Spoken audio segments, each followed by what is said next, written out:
This is your examiner, Shohag Ahmed. I'm going to conduct your speaking test today. May I know your name, please? My name is Mahfuzur Rahman.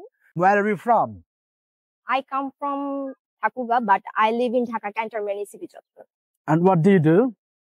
I am a student, but I study at Rahat English Care. Rahas English came. Okay, now I'm going to ask you some questions about foods. What is your favorite food?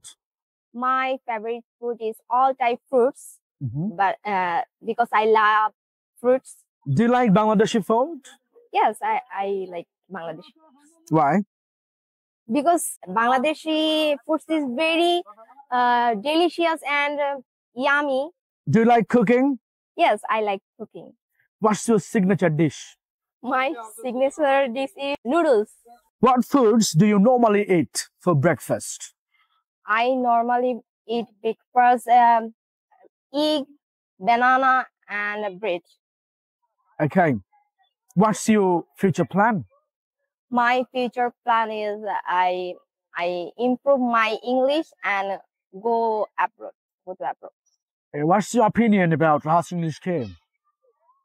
Rahat English Care is a best coaching center